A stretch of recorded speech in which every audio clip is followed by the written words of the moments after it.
detail. So the action item is, like you said, they need to come to the meeting and explain.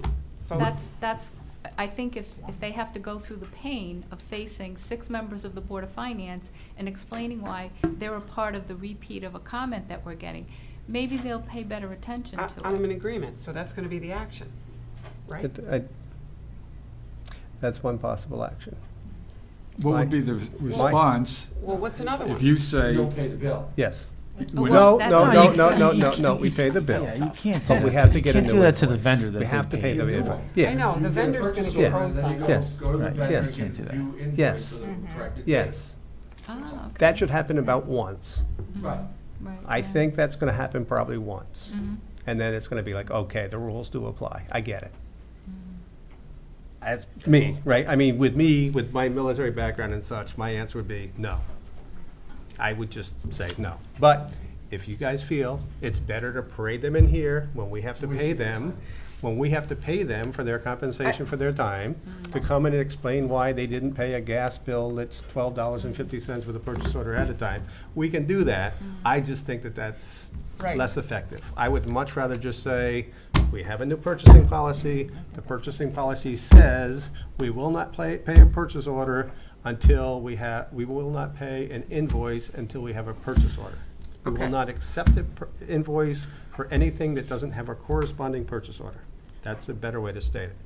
This is not an invoice if it doesn't have a purchase order that goes with it. Unless it's covered by the purchasing policy that says for certain things, we're not requiring purchase orders. Yeah. All right, That's the way I so I wasn't really drilling down that deep yet. Maybe that's the right answer, but my point is, that needs to be on our open items list. Mhm. And when we think it's gonna be addressed, Mhm. and we have maybe a blank, we haven't filled in what the response is yet, because we're still talking it over, but we don't wanna lose it, right? Just like we don't wanna lose, we need to communicate. We heard from, what's her name, Mariana, forgive me. Mhm. She's gonna take care of the lunch issue, but we've been carrying that item. I know she's new here and she hasn't owned it yet, but it just needs to be on the open items list, that's all. That's all I'm saying. So I haven't seen any here that management has says, yeah, we hear Scott, but we're not taking action, unless I need to go back and reread them. That was not a response to anything. Right, and I don't mean that facetiously. You may have heard something. No, I did not mean that No. facetiously, but he fully said there are some items we may have acknowledged they're not worth our money to fix because the impact is so low, right? So then it's not gonna go on our list because we're choosing to not take action. Nothing wrong with that. But the ones that are identified here, you seem to have agita with this. No, Help me out. to me, this is pretty simple. At the next Board of Finance meeting, and I will report to us, her address, how she's gonna address each one of these findings. So you're gonna hand out the open items list next week, next time we meet, and we're gonna get to see all of these on the list. Is that what I hear? Anna's gonna report back to us on all the findings, what the town's response is I- gonna be. I want- what the town is gonna do to solve all these problems. But I'm asking for this to be in a written document. Yeah, So I don't wanna hear a verbal response. so you can give us, I wanna report with items, open items. so you can do that for next But you meeting? don't need to also revisit it in December. When you say open items, it's not gonna be an ongoing discussion. No, things that we have to take action on. I must be not making myself clear. You won't take the action, she will. No, I know right? that. So I'm just we're all trying to figure what you're, it should be a bullet on your next agenda, Uh-huh. which is financial department's response and actions resulting from the 7 suggestions from the audit. And Yes. it'll be worded more professionally. All right, so, And you're gonna get a list of all 7 of these things and what Anna has done to implement. but see, here's the thing. For the last 3 years, we've had repeat findings, which for me are just embarrassing. It's silly. I mean, I know that we have work to do, but he says these things are low-hanging fruit, so we should just need to get them in the done box, right? So, I just think it will help everybody if we look at it. I know it helps me as a tickler file if I see an item that says, do this, do X, and I look at it. I have it in my own little private planner in my phone thing. So I see it, I can check it when it's done. And if you come in and you just say, I did this, this, and this, I'm not gonna, that's the numerator, but I don't know what the denominator is, like what else hasn't gotten done yet. If that system worked, we wouldn't be having repeat findings. Am I making myself clear? One possible solution is that the list that Bill has generated in the past did have, as I recall, suggested dates for Sounds good. completion. I mean, I I love think that. that when you first put forth Where that is that this list. said list, this I mean, phantom I list? saw it in a packet probably a not. couple of months ago for one of our meetings. How come where- I haven't seen it? It was an attachment. All, to Yes. all open, okay. Yeah, Then I and there guess I were missed it. target dates. So I think if we stay within that same, format I'm of good having. with that. That's what I'm like, asking for. Once we hear from Anna as to what is, what are your suggestions, where are you with these issues, then I think you can just have some target dates, that And if may- we see that there's some Right. long-term actions in there, then we'll take them off of that list, then we'll put them on our open action item list. I just haven't. If they're closed, if she can Then they're close them in the done, course of yeah. the next couple, okay, so to deal with the Board of Ed, we're gonna have, we're gonna share Excel files for the Yeah. next 6 months because we're not buying new software, there's no money. Right. To It's deal with the done. late Okay. report, we're gonna hire an intern, and the intern's gonna come in and give it an extra 40 hours a month for so many months until they report. Whatever that action is that says, okay, here's a problem, here's how we're gonna fix it. And if we look at those actions and we say, you know what, this action's not gonna take place until September, so we're gonna go to the tickler file in September, Just you're put a gonna tell September us due what date to on do. it. And then we're gonna go back in September, we're gonna talk about it in September. Okay. Piece of cake. Easy. It's my easy button. Okay, so based on the report that she gives, if we need to add some long-term actions, we will. If we don't have to, we won't. If everything is solved, if the entire problems of the world are solved by next meeting, we're good. If we have long-term actions, we will put them on the long-term action item list. Sound like a plan?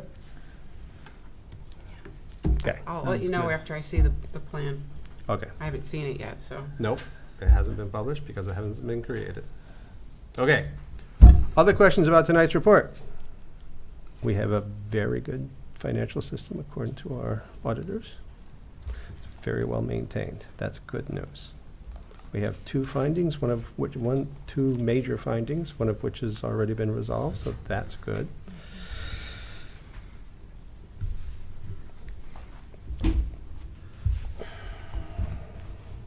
And the slow setback, the OPBIB, whatever it's Yes, called, that's, I OPBIB. gotta wrap my head around that one. OPEB. Okay, any other questions or comments? Okay, here or none? Is there a motion to accept the June 30, 2017 audit as presented? I so move. I have a motion, do I have a second? Second. I have a motion and a second, any additional comments, conversations? Here or none, all in favor say aye. Aye. Opposed, abstained, so moved 5-0-0. I'd like to talk about the suspension list. Would you like to talk about the suspension list? Please, Mr. Beck. It's here somewhere.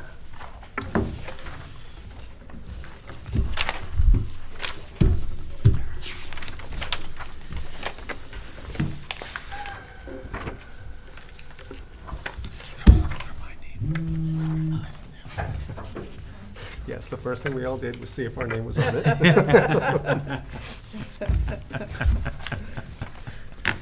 This suspension list is a little different this year because we have two properties involved, both acquired by the town. One before, I think, Mark, you were even in office, but I had to get it off.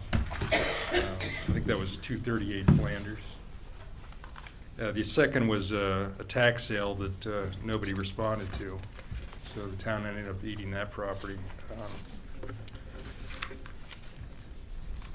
But actually, it's a little lower than the last couple of years. It's 42,000. I think it was 46 last year, and 44 the year before that. The majority of the money is from these two parcels. That was about $22,000. Do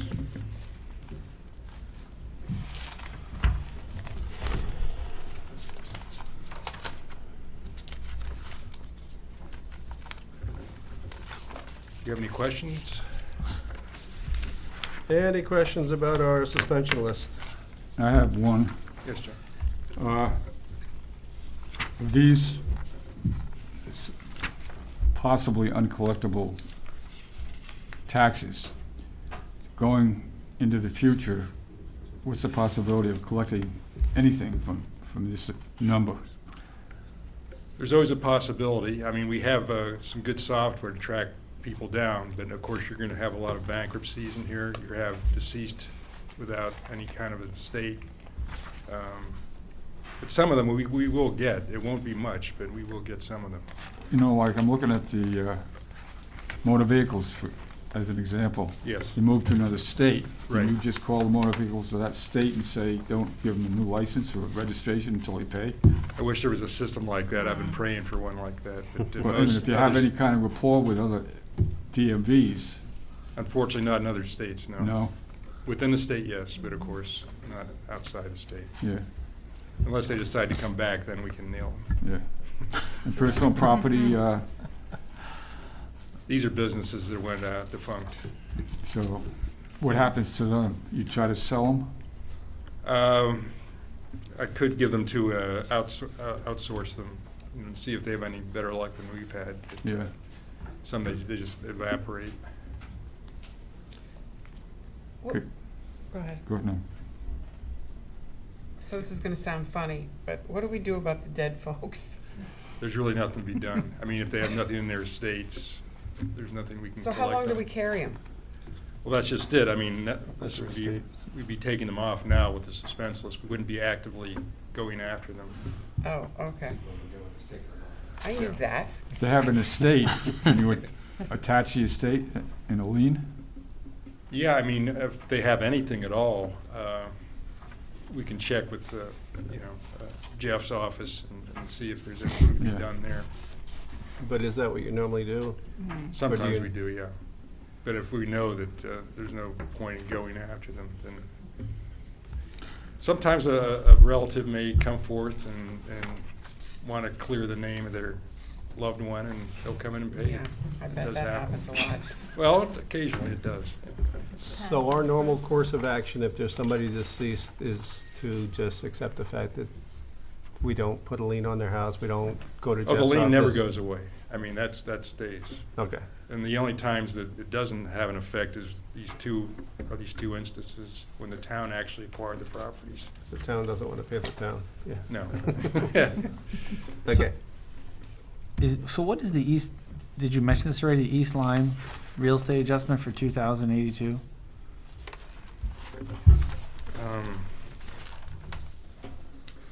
That would be having to do with refunds, actually. So I know some people, I think we should get it from the town.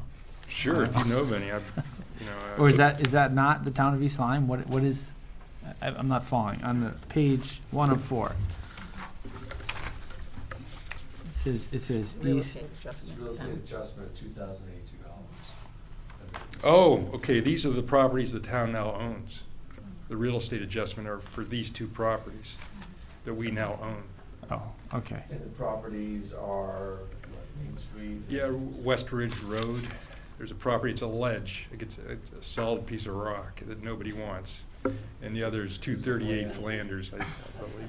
Another piece of Yeah, abandoned. the town wanted that though, I mean, I don't know why, but, yeah, I think it's 238, let me check. Must be right near that house that they built for Habitat for Humanity. Maybe I'm thinking of Chesterfield Road. It's got to be right there in that, where that tiger's up on the hill. That's, It's past the school, I think. No, it's gonna be more north of there because that Yeah. red house on the right is 81 Flanders. Yeah, 5 Westridge Circle and 238 Chesterfield Road, excuse me. Chesterfield Road, that's Yes. above the school. Right. Well, wait. way down, because I lived at 333, which is St. Matthias, just past St. Mm. Matthias. That's way down. It might be in the circle where Mostowy is. I think so. It's an island there, it's, Mm. Oh, yeah.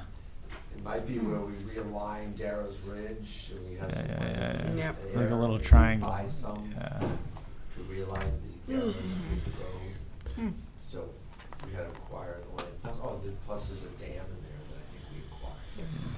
So we own half of it, we would be on the hook for it anyway, so we something like that. Right. I think Paul was first Yeah, selectman. whole thing. Okay, any other questions? I do, what is sound, if I may, Mr. Chair? I know you want to ask me. If I said no, would you stop? Shores Point had the property, I think, on 5 Westward Circle. Because they're significant, that adds up to probably the biggest hit on here, it's Right. page 3 or 4, where Yeah, I saw that. Mhm. Right. What is it, Mark? I'm sorry, Shore Shores Point Investment. And what is that? So is that a That's what he's property? asking.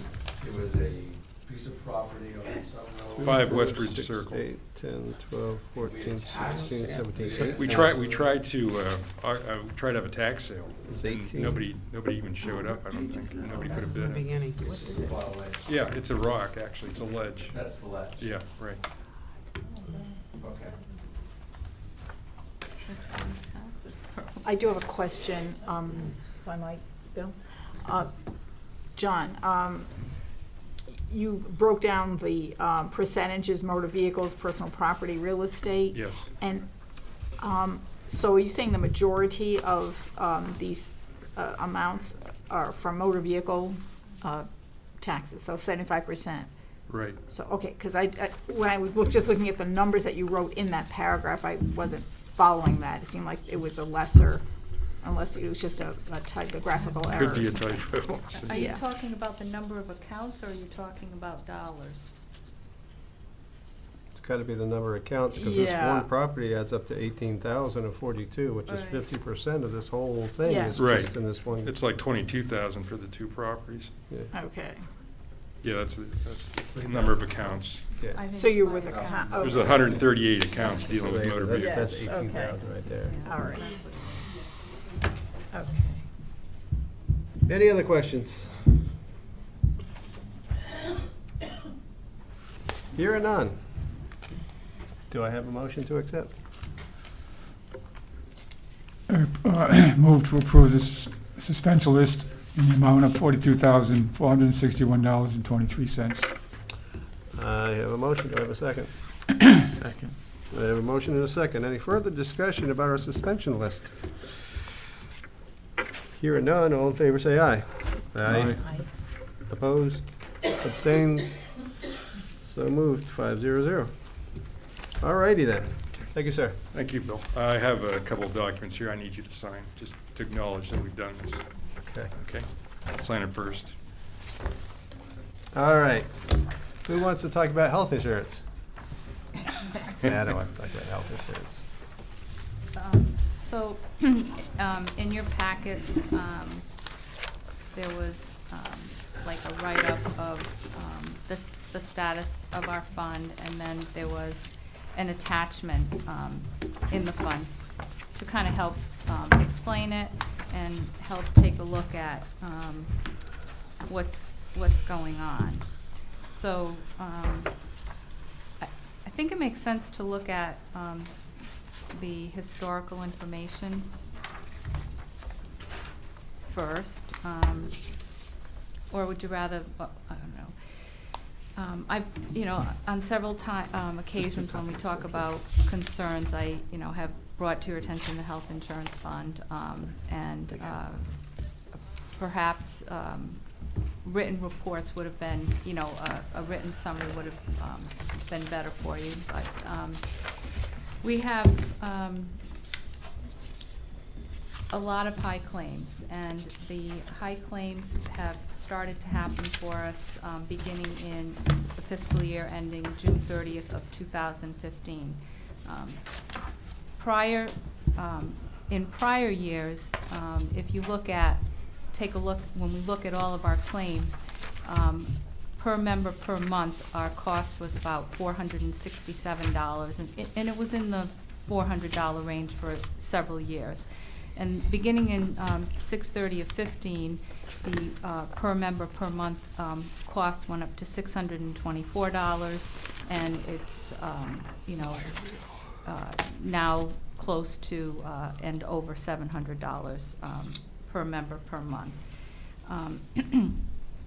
And the other thing to look at is our number of large claims. If you go all the way to the bottom of the report, you'll notice going back, what I did is I went back 5 full years, and then I also have a column for the current year.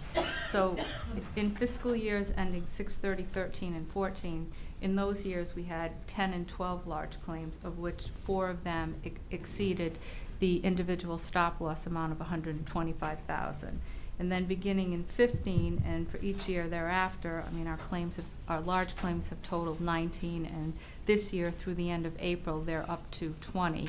And the numbers that have exceeded the individual stop loss amount of $125,000 in this year are 8. So those numbers have doubled from when we had, if you will, our good years. Because if you remember, there were several years that our health insurance cost was remaining flat, and it had to do really with the claims. And if you look, and you can see what the total dollars for the large claims were, back in the better years, they were under $2 million. And in this current year, they're over $3 million. And then the bottom line shows you the dollars of those claims that are related to what exceeds $125,000. So those funds actually don't come out of our fund. They're taken care of by the stop loss insurance. So greater than 125, we don't pay. Correct. And so we buy the insurance for that, and if you look at the dollars that have been paid towards this, they're quite significant. Back when, in the years that our claims were good, we had built up quite a substantial reserve in the fund. And then when we started to have the bad claims hit, we've been using up that reserve. And at this point, for this fiscal year, we're projecting an over $800,000 deficit in the fund.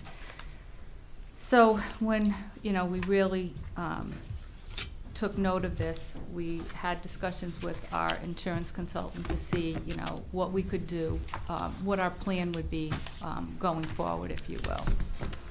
And as you know, when we do a renewal on the plan, in order to share the cost for everybody, we have allocation rates. And so we take those allocation rates, and that's how we come up with the formula for what the employees have to pay for their premium shares.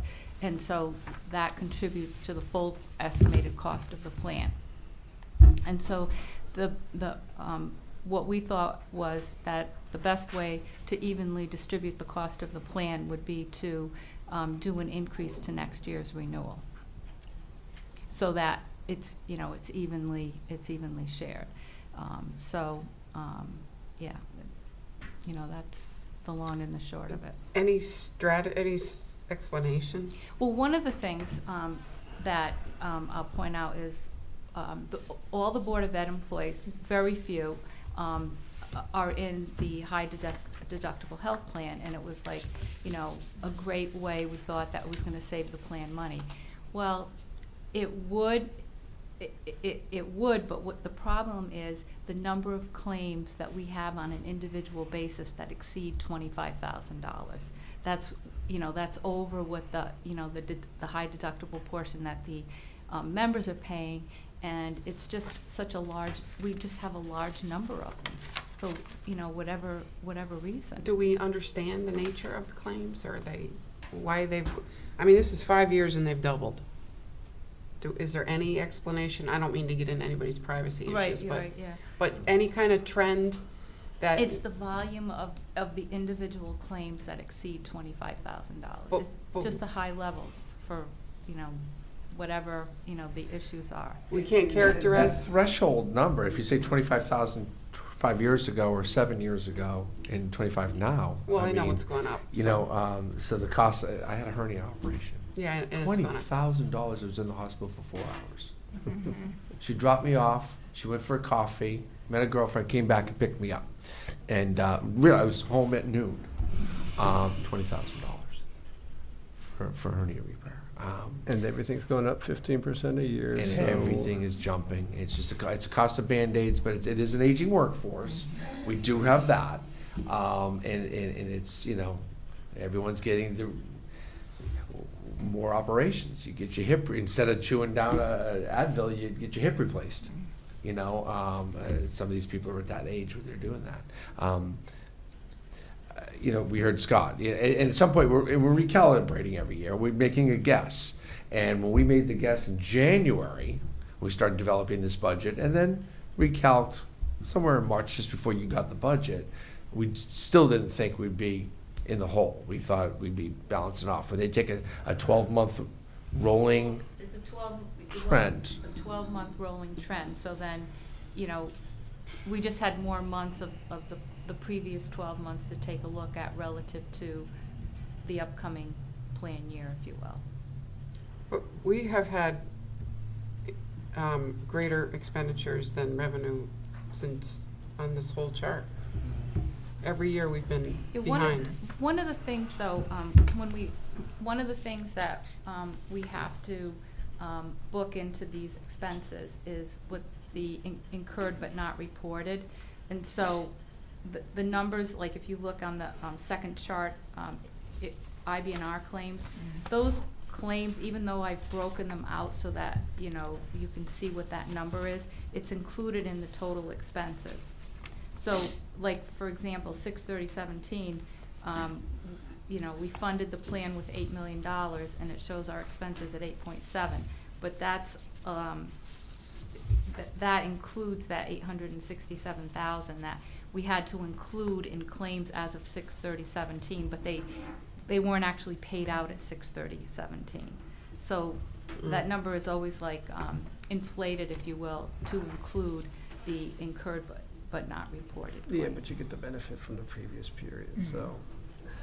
So I'm just, you know, just pointing that out. So so like, for example, does. we've more or less broke even though the IBNR claims were included. Yeah, that like an actual thing over a larger period of Yeah. time, you're paying for, you're getting Right. some credit and some debit, and that comes out in the wash if you look at a larger period of time, but, all right. Scary. So. Well, one of the other things that we've discussed, like, okay, so here we are now, and, you know, what's our plan for the future? One of the other plans that we're going to do going forward is once a quarter, both Mark and I and the Board of Education, superintendent and finance director are going to meet with our consultant to review our claims and just review the status of the fund. So we're going to look at it more frequently. And that'll also help us when we go to start working on our budget, because we're going to see how the fund is working itself out. And when we go to go into the budget, things that we're going to have to consider are like, okay, our IBNR, you know, was 867,000. So we're going to have to include a portion of that in the subsequent year's rates, so that it's going to be rates for your expected claims plus plus some funding to help take care of those IBNR claims from the prior year, so that you're working at keeping your fund better funded. And then we're going to have to also look at what do we think an adequate fund balance in that fund is. So let's say our target is 20% of claims. So we're going to have to look at how our fund balance is working out relative to that 20%.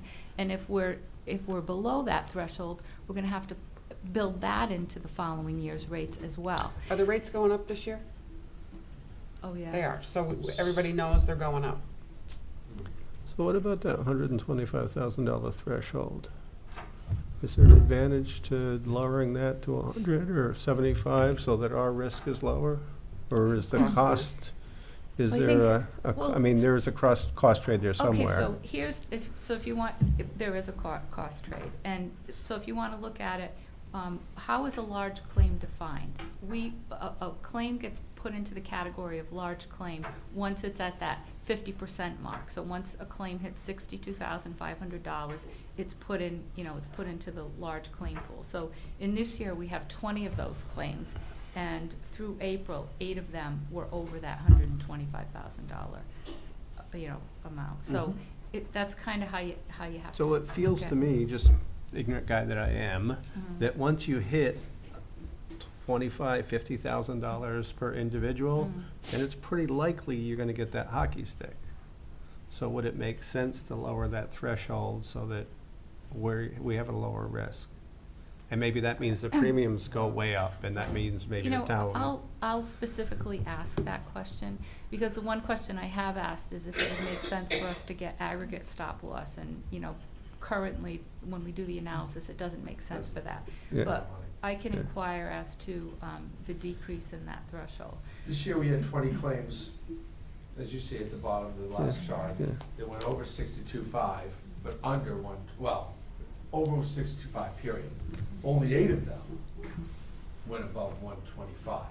Essentially So half. 12 got stuck in the middle. 12 is what Last we're year, paying. 14, last year, 10 got, were in the middle, between 62.5 and 120. We have done the calc lower, and we've done the calc higher, and this is the number. That's This is my, the number. that's Yes. the best way to answer or I should have phrased my question that way. Did you look at other options? If the answer is yes, the answer is yes. We You guys are. could Connecticut 2.0 plan for a town our size. See, the other problem, we're trending poorly. Yes. We can't go out on the market and say, hey, take our business. It's just, Right. you don't get 3 It's like car trying to get it accidents and right. go to the That's what I was just insurance gonna company and say. go, give me a good rate. Yeah. Okay, I can boil it down to my business. Right? We're not in a good shape right now to go, right now, it's a loser. The Yes. insurance company. Whoever's holding the paper on the 125, they lose money. So They're the, not paying that much for it. So if you look at, under expenditures, if you look at administrative fees, in fiscal year 6/30/15, we changed from, we were previously with Anthem as our health insurance provider, and we went to, No. No? Oh, no. no, we now went to we're Aetna, We went yes. to Aetna. And so. That's what- $200,000 increase in expenses. No, actually, if you look at 6/30/14, we were paying $806,000 for our administrative fees, and 6/30/15, we were paying $681,000. So our administrative fees decreased. Right, I was just looking at the current. It's up 880 and it was at 681, but it came down from 806. Why is it trending back up? Actually, I have to look at that because Sure. that doesn't look right. Because when I think the current fees were still less than what we were paying at 6/30/14. So something, I have to look at that. Something's not right And the there. fee, and that fee, which is typically a fairly constant number, as you can see, relatively, compared to every other number on that chart. Within that is our aggregate policy and the administration of the entire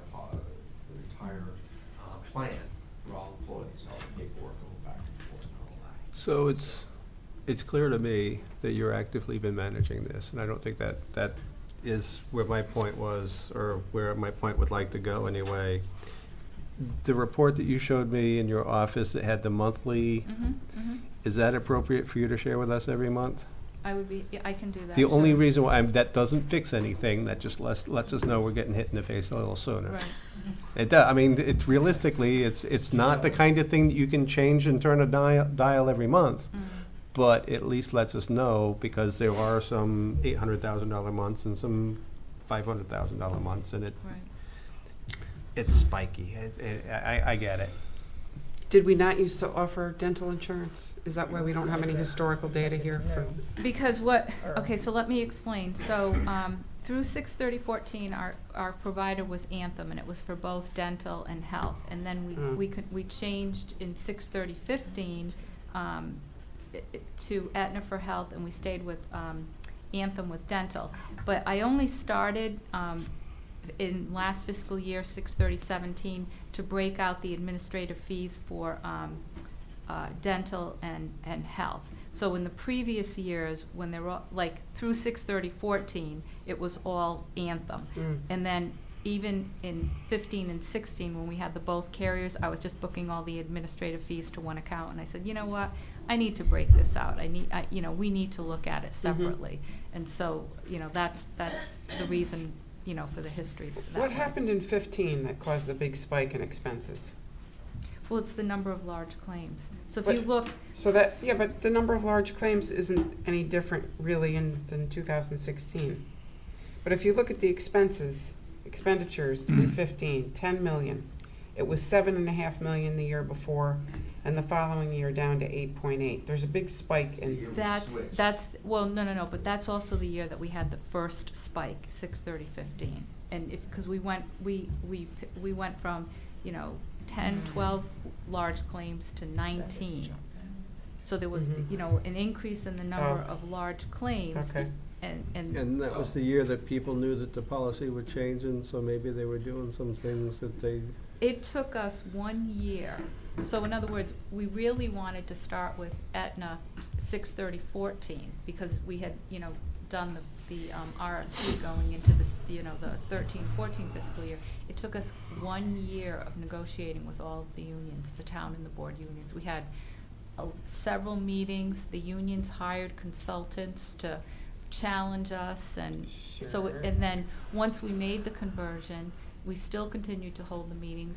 Aetna officials came to all of our town and board facilities to meet with employees that had questions. It was quite the process to get from there to, I mean, no slight on this, and I don't want to politicize it, but is that the year that Obamacare started?